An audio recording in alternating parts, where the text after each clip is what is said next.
오늘 마음을 지키라라는 제목을 가지고 말씀을 나눕니다. 제가 얼마 전에 여기서는 이제 아이들 학교를 이제 왔다 갔다 할 때는 부모가 다 픽업을 해야 되잖아요. 학교에 스쿨버스 타지 않는 이상. 저희 아이는 어리다 보니까 저희가 이제 픽업을 해줍니다. 내려주고 데리고 오고. 며칠 전에 이제 저희가 저희 아들을 데리러 이제 학교에 갔다가 오는 길에 신호를 받아서 딱 섰어요. 근데 애가 갑자기 안 하던 질문을 하더라고요. 평소에는 신호 바뀌어나면 자기가 그냥 뒤에 앉아서 노는데 그날따라 그 아이가 하는 말이 아빠 왜 멈췄어요? 그러는 거예요. 왜 멈췄어요? 그래서 제가 대답해줬죠. 신호가 빨간불이 되면 자동차는 멈추는 거야. 그래서 초록불이 되면 다시 출발할 수 있어 라고 알려줬어요. 근데 이거를 제가 처음 알려준 건 아니었거든요. 그래서 이 이야기를 해주고 그랬구나 하더니 또 가서 놀아요. 파란불이 돼서 제가 이제 출발을 했습니다. 아시겠지만 걸프로드에서 이제 이 사바스렌프로 돌아오려면 거기서 이제 좌회전 해야 되잖아요. 그쵸? 30분 타는 걸 좌회전을 해야 됩니다. 좌회전을 했는데 갑자기 아빠 멈춰야지 그러는 거예요.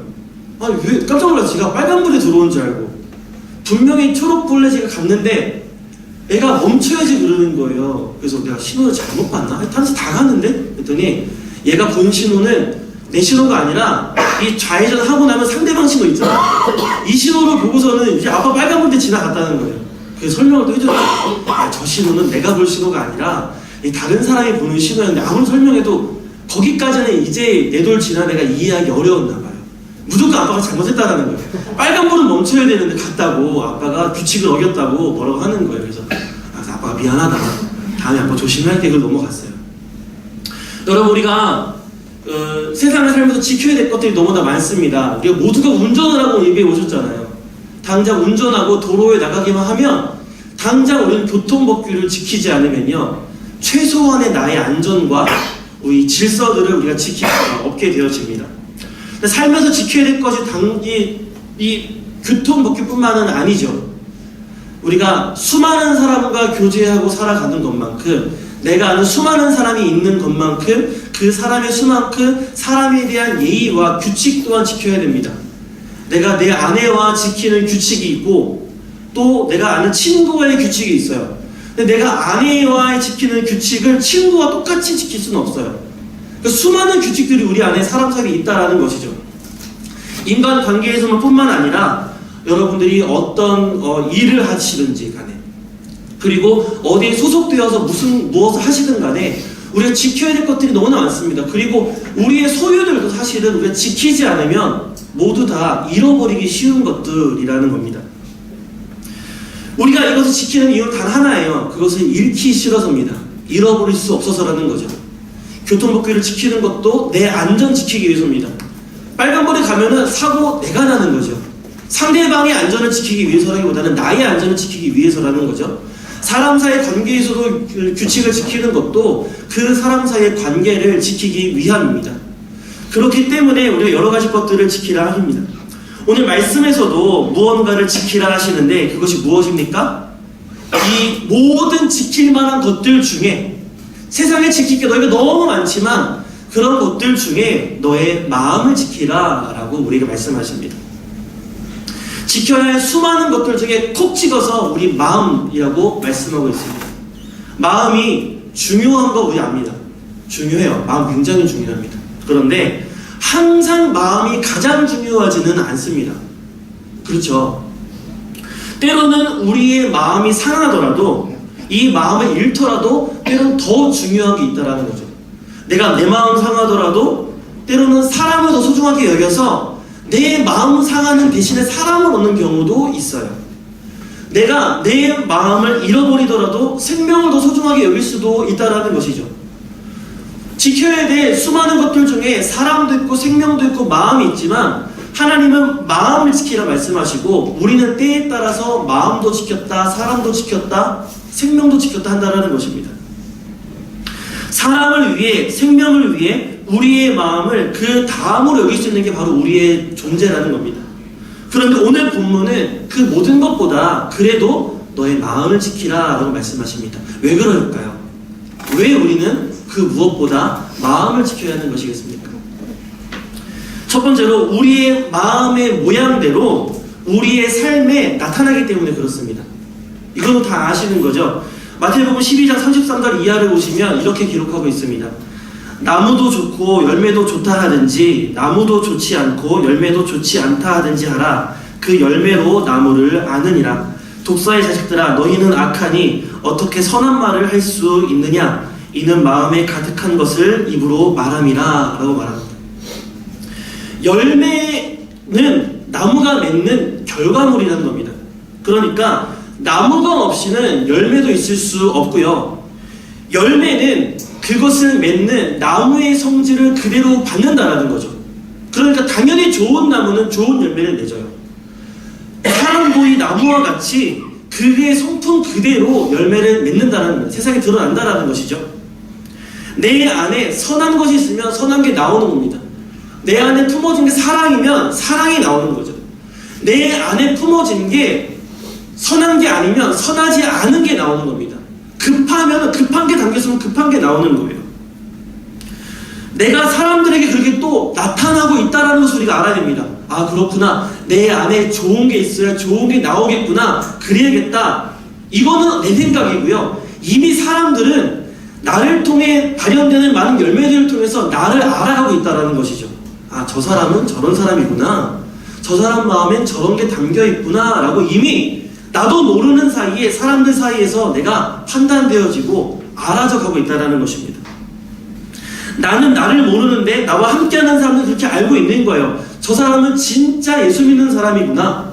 저 사람은 썬데이 크리스천이구나. 저 사람이랑 나나 별 다를 게 없구나. 그렇게 우리를 인식하고 있다는 것입니다. 그런데 이런 열매는요, 우리가 속일 수 있습니다. 포장할 수 있어요.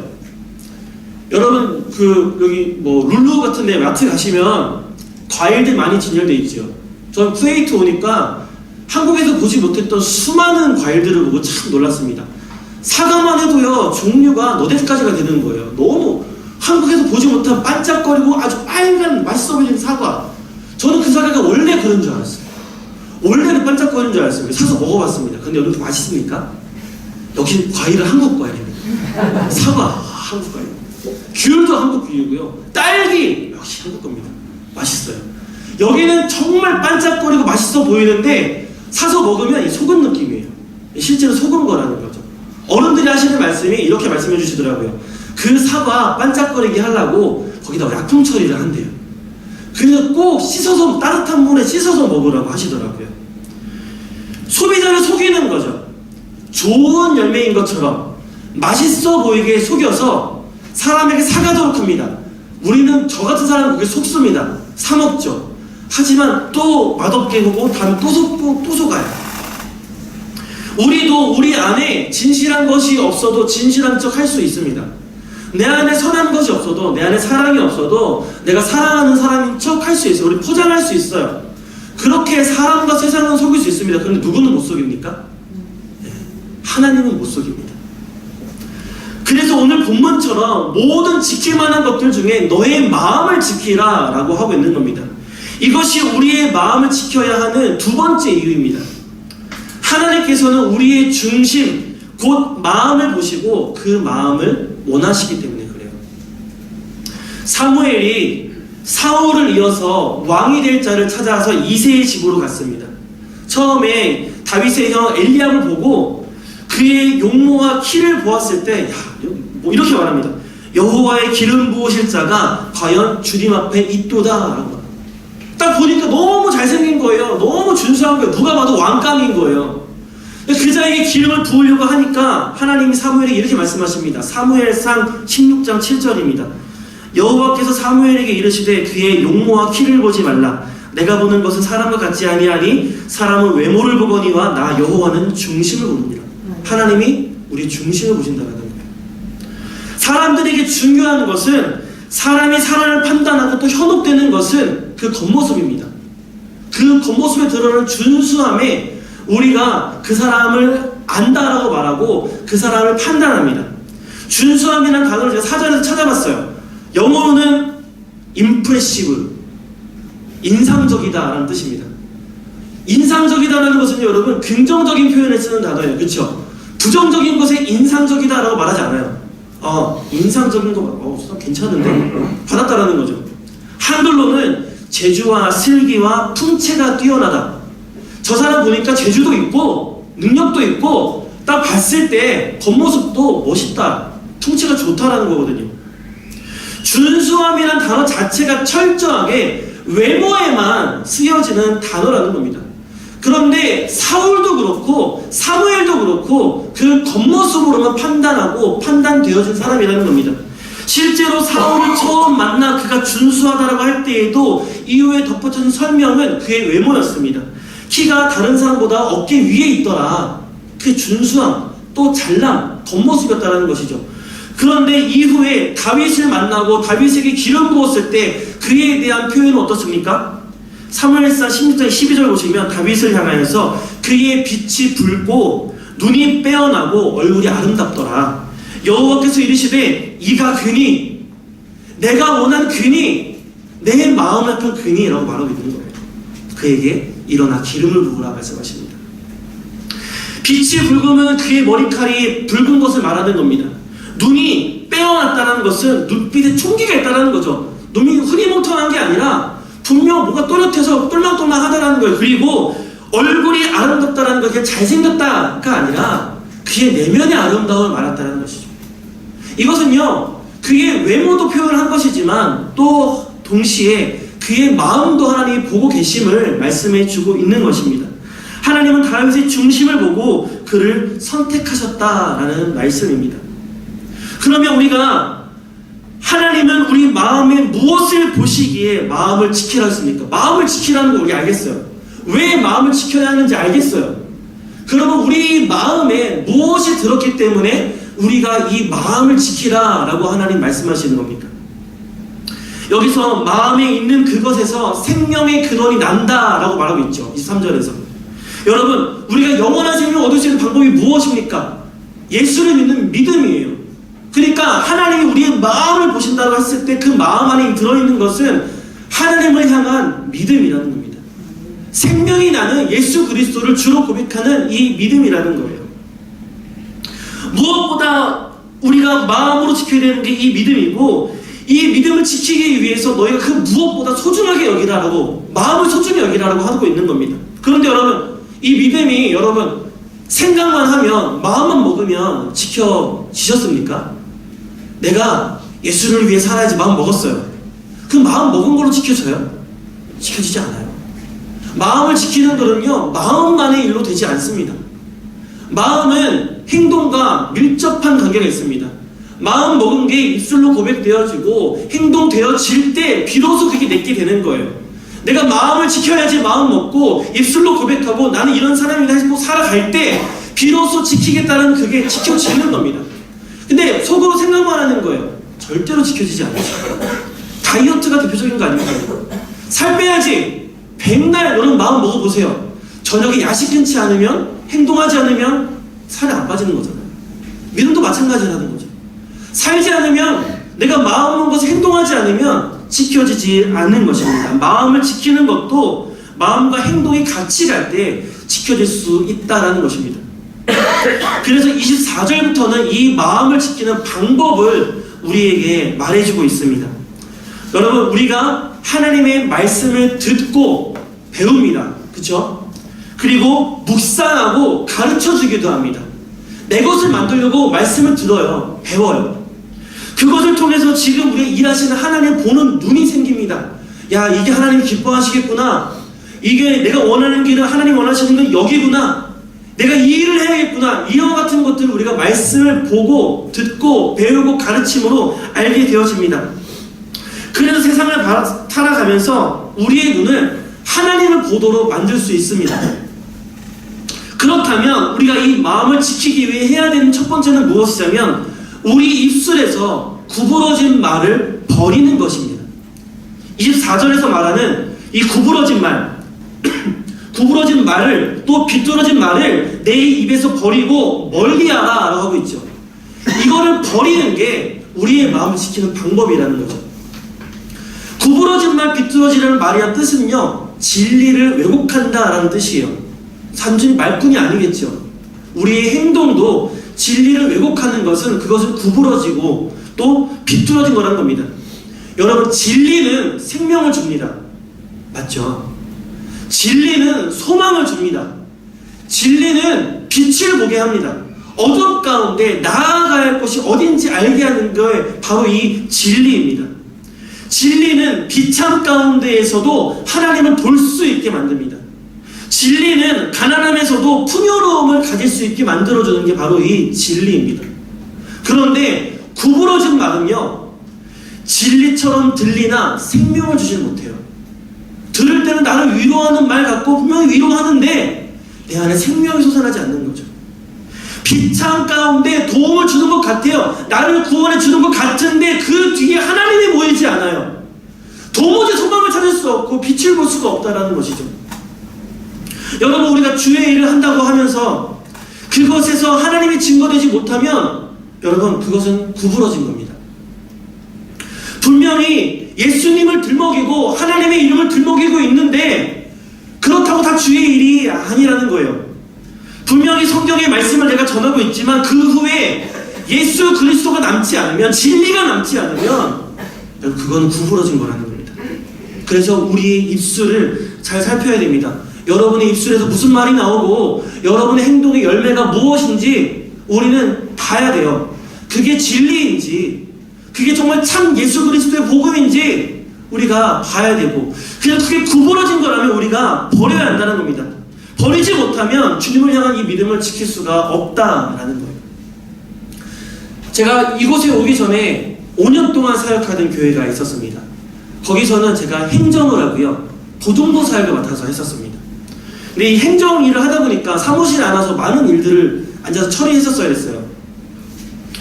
주의 일을 한다는 책임감이잖아요. 뭐 사무지만, 단순히 행정이지만, 그냥 뭐 관공서 우리가 상대하고 업체 상대하고 교회 안에 뭐 문서 작업하고 이런 거지만 주의 일이라 생각하고 정말 최선을 다해 열심히 했습니다. 그래서 실제로 교회 사역 가운데 좀 더 사역이 매끄러워지고 조금 세련돼지고 좀 더 풍성해지는 결과를 봤어요. 그런데 이 4년 지나고 하고 나니까 제가 들리는 말이 이상한 말이 들리는 거예요. 야, 이 목사님 까칠해. 이 목사님 일은 잘하는데 사람이 없어. 왜? 나는 주의 일을 했는데 왜 저는 까칠하다는 소리를 듣고 왜 저는 사랑이 없다는 말을 들어야 했습니까? 제 입장에서는 이해할 수 없었어요. 그런데 훗날 다시 생각해보니까 주의 일은 한다고 했는데 주님의 일을 했을지 모르는데 그 일이 나를 통해 구부러진 겁니다. 구부러진 거예요. 저와 가까이 동역하던 사람들 사이에 하나님이 남지 않고 저의 까칠함이 남은 거예요. 사랑 없음이 남은 거예요. 아마 아직도 제 안에 남아있어서 제가 더 이 구부러진 것을 표현하는, 버려야 하는 것들이 아직도 남아있겠죠. 하지만 제가 이것을 버리지 않으면 저는 하나님을 향한 이 마음과 믿음을 지킬 수가 없다라는 겁니다. 그럼 반대의 경우도 있을 수 있어요. 이거는 제가 뭐 한다고 했다가 잘못한 거지만 만약에 사랑하라고 해서 열심히 사랑했습니다. 열심히 구제하고 섬겼어요. 근데 예수님 안 남고 그 사람에게 나만 남은 거예요.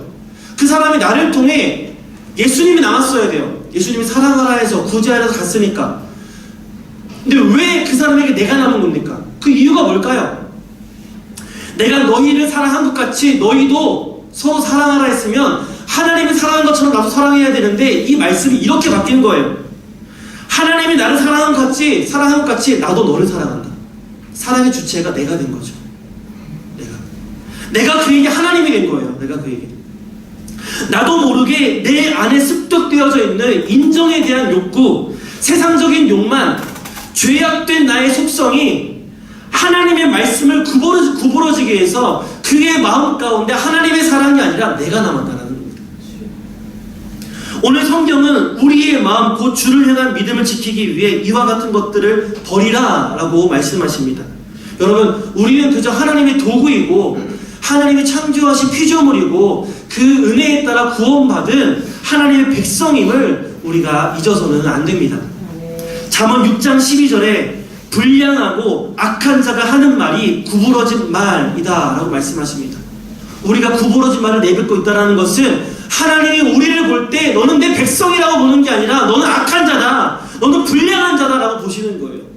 여러분, 우리가 불량한 자로 하나님을 불려가면 어떻게 되겠습니까? 심판 받을 수밖에 없다는 거죠. 우리가 사람이 보기에는 준수하나 하나님 보시기에는 불량하고 악한 자라면 여러분 우리가 무엇을 위해 살아가고 있는 겁니까? 이와 같은 것들이 여러분 발견되거든 적극적으로 버리시기를 바랍니다. 이것들을 우리가 버릴 때 하나님 향한 우리의 마음과 믿음을 지킬 수 있게 되는 줄로 믿습니다. 둘째로 우리의 마음을 지키기 위해 우리가 해야 되는 것은 우리의 행할 길을 평탄하게 하고 좌로나 우로나 치우치지 않고 살아가는 것입니다. 26절에서 평탄하게 하다라는 말은 신중하게 헤아리다 혹은 예비하다라는 뜻을 가지고 있습니다. 그러니까 우리가 하나님이 인도하는 삶을 살아가면서 내가 해야 될 일이 무엇인가 신중하게 생각하는 겁니다. 하나님 말씀에 비추어서 가야 할 길이 여긴가 아닌가 하나님께 물어야 되고 하나님이 원하시는 길을 가야 한다는 것이죠. 그리고 그 길을 갈 때 세상의 풍파나 내 어떤 죄된 속성 때문에 좌로나 우로나 치우치지 않도록 잘 살아야 된다는 것이죠. 신중하게 헤아리지 않으면 우리가 오해할 수 있고요. 예비하지 않으면 잘못된 길을 갈 수 있기 때문에 그렇다라는 것입니다. 하나님이 나에게 하신 말씀이 그래서 분명하게 무엇인지를 우리는 알아야 합니다.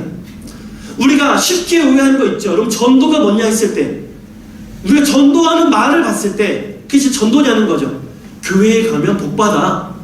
교회에 가면 문제가 해결될 거야. 그게 전도입니까? 그게 전도 아니잖아요. 전도는 뭡니까? 말 그대로 도를 전하는 거잖아요. 복음을 전하는 게 전도인데 예수 그리스도가 당신의 구원자 되면 전하는 게 전도인데 우리는 교회 뒤로는 전도라고 잘못 인식하고 있어요. 하나님은 우리에게 네가 증인이 되어라, 네가 제자를 삼아라, 복음을 전하라 라고 하셨지 네가 사람을 구원해라, 네가 교회에 데려다 앉혀라, 마음문을 열어라, 네가 구원해라 라고 하지 않으셨어요. 그렇죠? 그런데 우리는 자꾸만 우리가 해야 되는 그 이상을 하려고 합니다. 이게 내가 가야 될 길을 분별하지 못하는 거예요. 좌로우로 자꾸 치우치는 거죠. 하나님은 증인되라 했는데 내가 증인이 아니라 자꾸 구원자가 되려고 하는 거죠. 그 사람 마음문을 억지로 열라고 하고 어떻게든 믿게 하려고 하고. 여러분 믿어지나요? 안 믿어져요. 혹시 믿어졌으면 하나님 믿게 하시는 거죠. 내가 믿게 한 게 아니라는 겁니다. 우리가 이렇게 마음을 지킬 때 우리의 생명도 지켜질 수가 있는 것입니다. 여러분 말씀을 읽겠습니다. 하나님은 우리의 마음을 보십니다. 그리고 하나님을 향한 그 마음이 온전하게 지켜지기를 원하십니다. 세상에서 내 일이 내 뜻대로 풀리지 않아서 주님께 정말 이만큼 드리고 싶은데 드리지 못해도 하나님은 문제 없다라는 거죠. 그럼 우리의 마음을 하나님도 원하신다라는 거예요. 하나님이 원하시는 것은 우리가 드린 어떤 재물, 어떤 큰 명예, 영광보다 우리의 그런 마음이라는 것입니다. 잠언 23장 26절을 보시면 내 아들아 내 마음을 내게 주며 내 눈을 내 길을 즐거워할지어다. 너의 마음을 나에게 주고 너의 눈으로 나의 길을 즐거워할지어다 라고 말씀하고 있습니다. 우리의 마음을 하나님이 기뻐하십니다. 그런데 어떠한 마음을 가장 기뻐하실까요? 아마 우리의 눈으로 하나님의 길을 즐거워하는 그런 마음일 겁니다. 내가 잘 되길 원하는 마음이 아닌 내가 그저 하나님 잘 믿어서 잘 섬겨서 복받고 우리 후대가 잘 되는 이런 마음보다 하나님의 길을 즐거워하는 마음, 우리를 향한 하나님의 길을 즐거워하는 마음, 우리의 교회를 향한 하나님의 사명을 즐거워하는 마음, 우리에게 주신 하나님의 사명을 마음에 품는 것을 하나님이 더욱 기뻐하시지 않겠느냐는 겁니다. 여러분 말씀을 준비하면서 왜 도대체 하나님 내게 마음을 지키라고 하셨을까 막 고민했어요. 자주 읽던 잠언 말씀도 아니었고요. 마음을 지키라 할 때 내가 도대체 무슨 마음 지키라고 해야 되나, 맨날 하는 그런 소리, 여러분 믿음으로 살아야 됩니다 뭐 이런 소리 또 하는 건가 라고 했는데 그게 아니더라고요. 제가 이제 요즘 여러분 우리 5월부터 목사님하고 우리 세가족 성역 공부하고 있잖아요. 매주 하고 있잖아요. 근데 그 마지막 바로 목사님이 저에게 준비하러 하신 게 뭐였냐면은 우리 교회의 역사랑 우리가 시티에서 예배드리고 있는 그 NCK 그거의 역사를 저에게 조사시켜서 마지막까지 좀 준비해 주세요 라고 말씀하셨어요. 그래서 그거를 이제 준비하고 있었어요.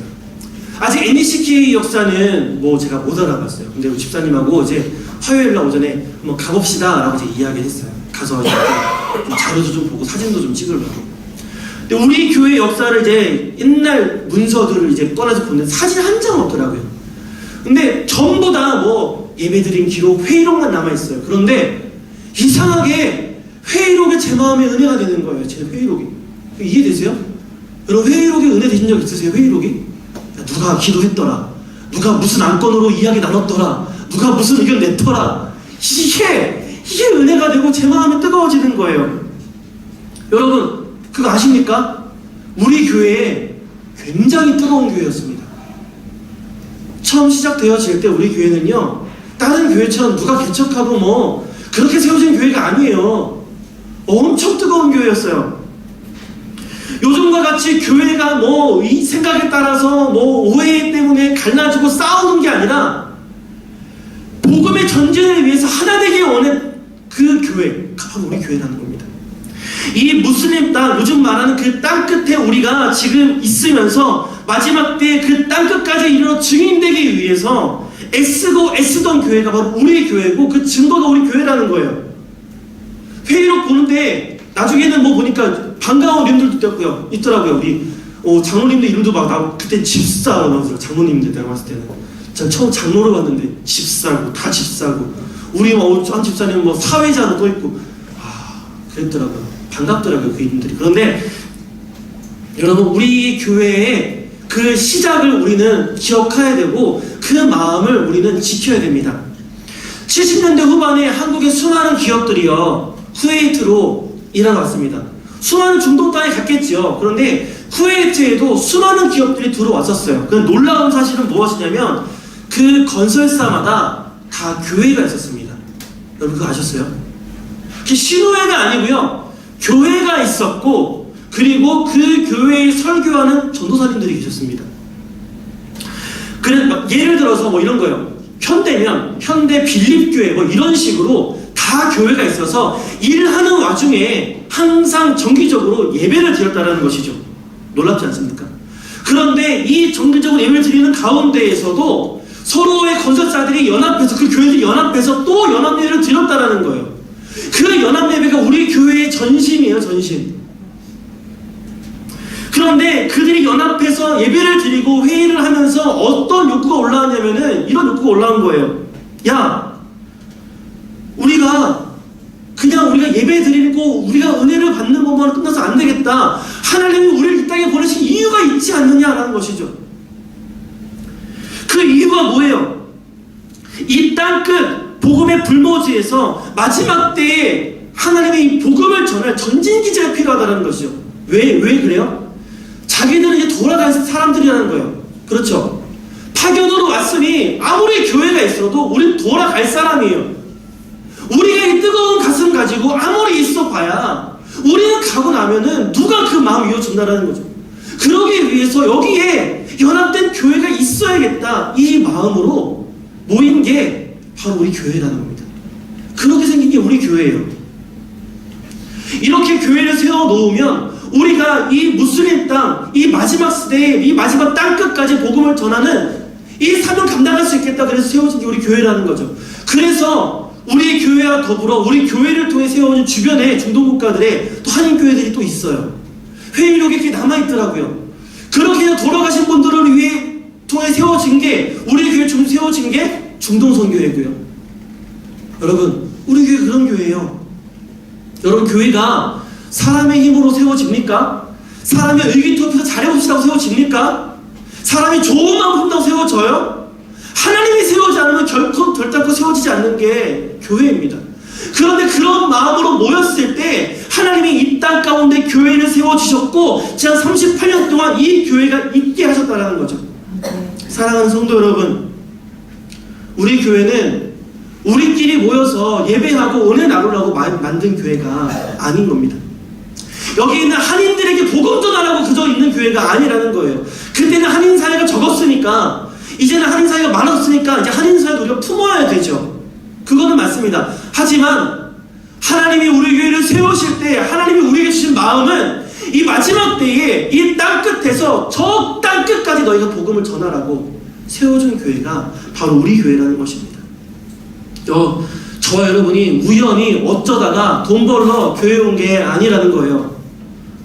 하나님이 이와 같은 사명을 여러분 마음에 심어주고 그 일을 감당케 하라고 우리 교회로 부르셨다라는 것입니다. 여러분, 지금 내가 여기서 뭐 하나 고민하는 분들 계시죠? 내가 왜 이와 같은 대우를 받으면서 여기 살아야 되나? 내가 사람 사이 상처받아가면서 내가 왜 여기 있어야 되나? 사람도 싫고 교회도 싫고 내가 떠나고 싶다 하시는 분들도 계시죠? 이해합니다. 그럴 수 있어요. 그런데 다 떠나고 버릴지라도 우리가 하나님 주신 이 마음은 잊어서는 안 됩니다. 우리가 여기서 쿠웨이트 한인연합교회로 모여서 예배하는 하나님의 교회라면 하나님 주신 이 마음을 우리가 품고 지켜야 하는 것입니다. 그래서 내가 이후에 어디에 있든지 이 중동, 이 마지막 때 이 땅 끝에 있는 사람들을 위해서 우리가 기도하고 헌신할 수 있어야 한다는 것입니다. 하나님께서 그리스도인 모두에게 동일하게 주는 마음은 하나님을 향한 우리의 믿음을 지키라는 마음입니다. 그리고 또 여러분 각자에게 주신 하나님들의 마음이 있겠죠. 이것들은 우리가 각자가 스스로 지켜야 될 마음이라면 오늘 말씀하신 이 우리 교회의 사명은 우리가 지키고 헌신하고 나아가야 될 우리 교회에 주신 마음이라는 것입니다. 근데 안타까운 것은 여러분, 이 마음을 우리가 많이 잊어버렸다는 것이죠. 너무 많이 잊어버렸다는 것이죠. 내가 어디로 가야 하는지, 우리 교회가 무엇을 해야 되는지 그 의미가 너무 흐릿해져 버린 것 같아요. 선교를 위해서 우리 교회 세워졌습니다. 다 알죠? 하지만 정말 그때 그 뜨거운 마음이 우리 가운데 지켜지고 있느냐는 겁니다. 그 뜨거운 마음을 우리가 다시 회복하고 지켜야 하지 않겠느냐라는 겁니다. 하나님 오늘 우리에게 하시는 것은 너희의 믿음을 지키라 뿐만 아니라 우리 교회를 향한 이 뜨거운 마음 또한 회복하고 지키라 라고 말씀하시는 것입니다. 사랑하는 성도 여러분, 우리는 마지막 시대의 마지막 일꾼입니다. 예수님 오실 때가 그 어느 때보다 가까워진 때이고, 그리고 이곳은 세상 사람들이 다 말하는 땅끝과 같은 곳입니다. 복음을 전하기 가장 어려운 곳, 예수 그리스도를 전했을 때 생명의 묘 받을 수 있는 곳이 바로 여기입니다. 이곳이 땅끝이 아니면 또 어디겠습니까? 이곳에 우리를 부르신 아버지의 그 마음과 뜻을 우리가 바르게 깨달아 잘 지켜내고 올바른 사명을 감당할 수 있어야 할 것입니다. 당장 나가서 옆에 있는 모스크에 가서 예수님이 그리스도입니다 라고 외치자고 하는 게 아닙니다. 당장 저들에게 접근해서 무언가 하려면은 우리에게는 분명한 도구와 하나님의 지혜가 필요해요. 저도 당장 무엇을 해야 될지 모르겠어요. 어떻게 될지 모르겠어요. 하지만 하나님이 우리 교회에 부으신 이 마음만큼은 우리가 계속해서 기억하고 지켜야 할 줄 믿습니다. 우리 후손들에게 계속해서 쿠웨이트 한인연합교회의 교회가 되어지는 수많은 성도들에게 이와 같은 마음을 가르치고 품고 지키게 해야 한다는 것이죠. 이것이 우리 교회의 생명의 근원이 되는 줄을 믿습니다. 이것이 우리 교회가 나아가야 하는 변치 않는 방향인 줄을 믿습니다. 이것을 위해 우리에게 있는 구부러진 것 찾아 버려야 하는 것이에요. 하나되지 못하게 하는 것이 있거든, 내가 이렇게 나아가려 하는데 하나되지 못하게 하는 것이 있거든, 버려야 되는 거예요. 살아가지 못하게 하거든, 버려야 되는 거예요. 밖으로 벗어나지 못하고 우리 가운데 우리끼리랑 모이려 하는 게 있으면 그것도 버려야 되는 거예요. 우리는 바깥으로 복음을 들고 나아가는 것들에 집중해야 됩니다. 그리고 이제 우리가 나아가는 길을 잘 살펴서 치우치지 않도록, 사람의 생각이나 세상의 논리에 치우치지 않고 오직 예수님 가신 그 뒤를 바라보면서 온전하게 걸어갈 수 있어야 합니다. 바라기는 주님이 주시는 이 마음을 우리가 지킴으로 우리의 삶이 하나님의 기쁨이 되어지고, 또 우리 교회가 하나님의 그 마지막 자랑이 되어지는 복된 교회가 되어지시기를 간절히 바랍니다.